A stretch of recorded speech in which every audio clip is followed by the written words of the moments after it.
questions, then we'll get back to the audience, then we'll wrap it up. One, when it starts, it's called Final Cut for Real, which tells me you probably cut this a zillion times. No, well, I mean, you must. And the other one is, how did you raise money to spend 8 years of your life working on this one project? So the name Final Cut for Real is simply because Final Cut Productions was a fiction film company, and when the producer decided to turn it into a documentary company, they changed the name to Final Cut, or they created a new company called Final Cut for Real.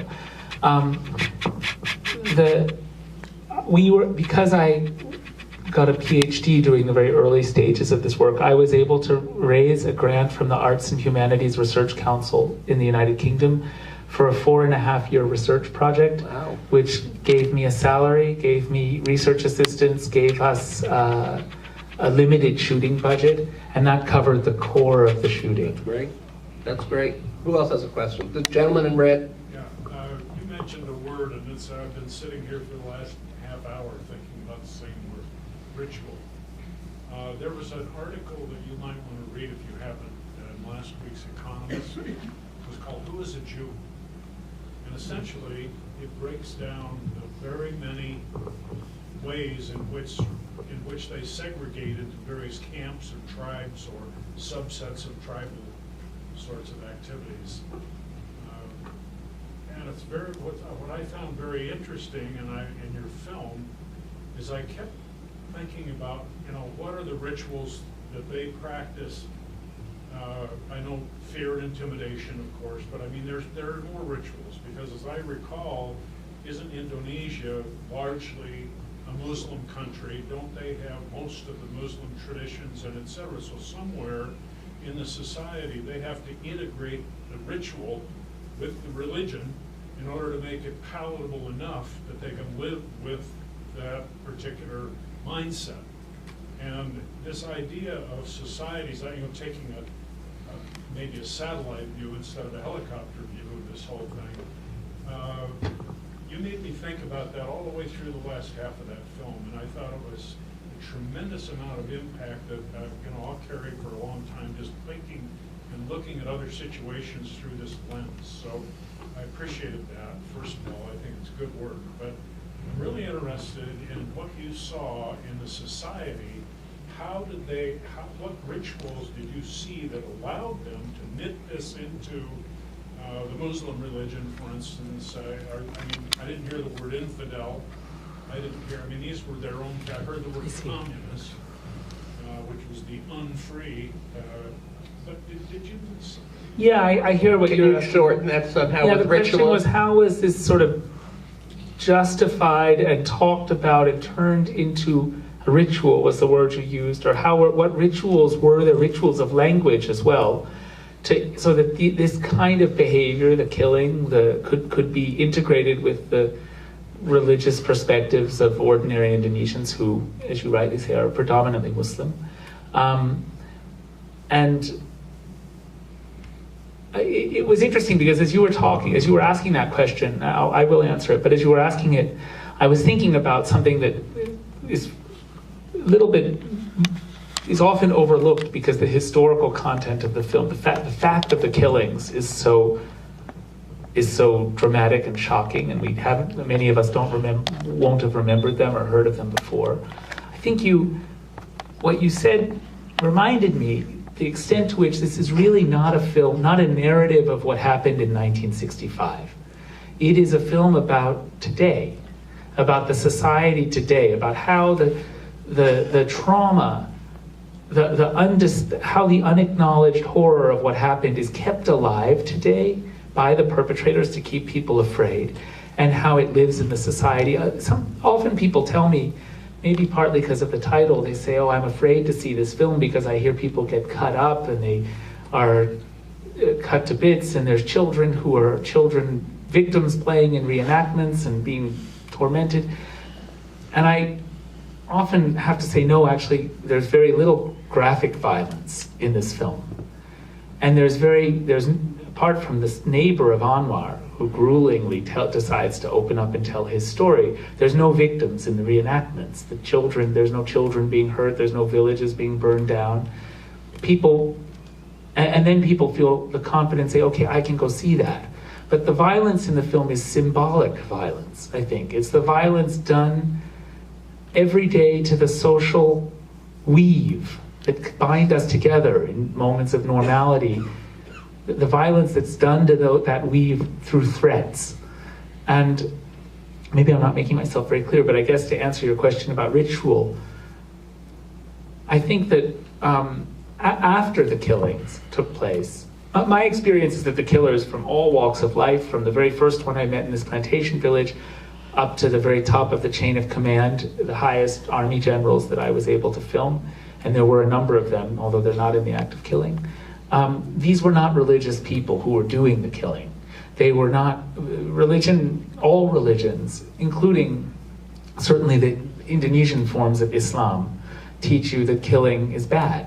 You're not supposed to kill. You're not even supposed to kill a chicken in Indonesian interpretation of Islam unless you're really very, very hungry. So these are people who were, Anwar and his friends were running drug rings, prostitution rings, doing illegal smuggling, being hitmen for the mafia, and for businessmen. And then after the killings, they needed to justify what they did. Anwar said, Adi says it very clearly. He says, killing's the worst thing you can do, but if you get away with it and you're paid well enough, go ahead and do it. But then you must make up an excuse, and you must cling to that excuse for the rest of your life so that you can live with yourself. That is to say, you must lie to yourself. And the government has made up a victor's history, lying to everybody about what they did. And part of that history is that the communists, because everyone knows communists are atheists, the communists are infidels. And that's part of what they say now. If you go up to your standard perpetrator in Indonesia and ask, why did you kill? They will give you not the reason they really killed at the time. They will rehearse for you, they will repeat for you the excuse they've been telling themselves ever since to justify to themselves what they did. The tragedy, of course, is that those excuses hurt the survivors, because they stigmatize the survivors. They tell the survivors, you had it coming. You deserve this.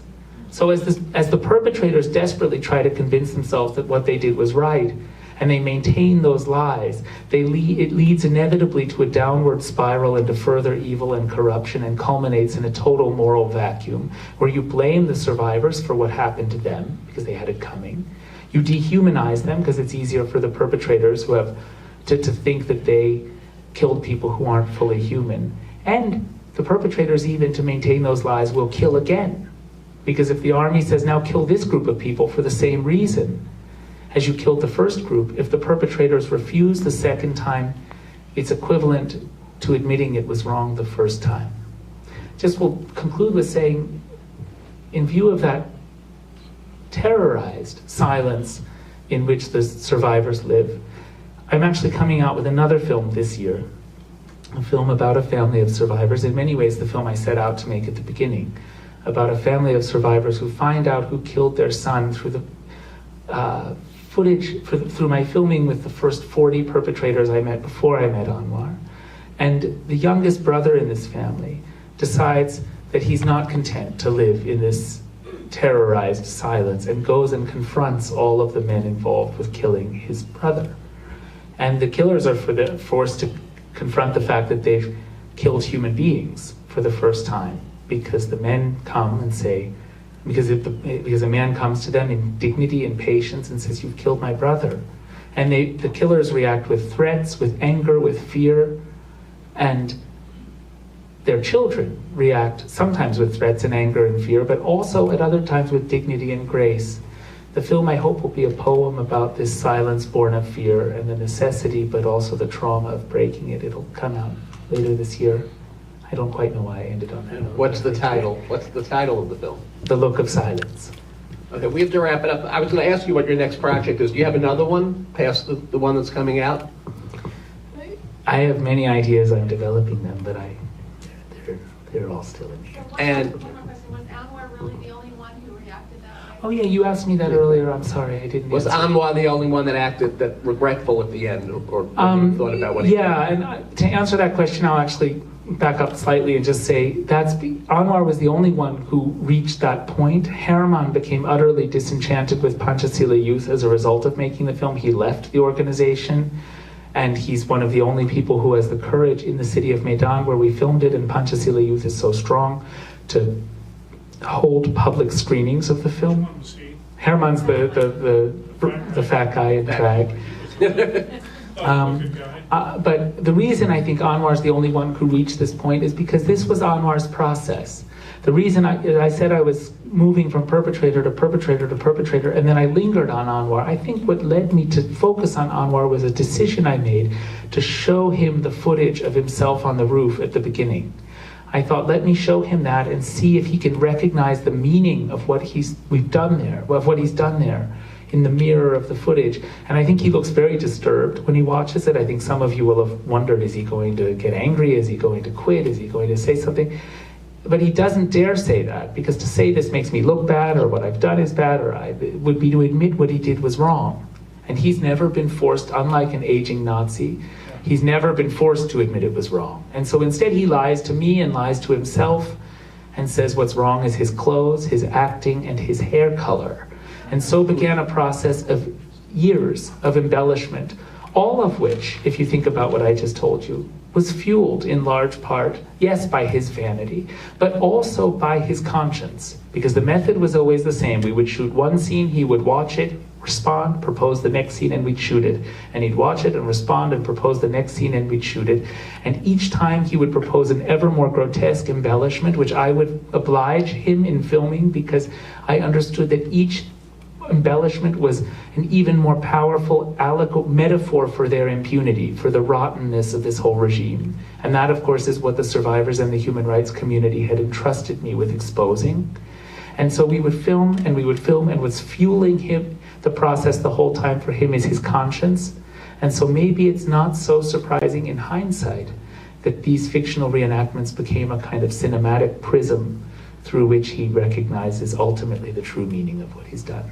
Now, last question from me. If I could bring you back to earth, do you want to win the Oscar? Is that important to you? Because you're so super bright, and you have all these... I'm afraid if you win the Oscar, we're going to be up all night listening to a speech.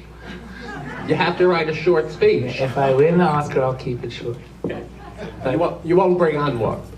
No, I'm going to Thank all won't. those anonymous people. Well, you should win. Thank you very much.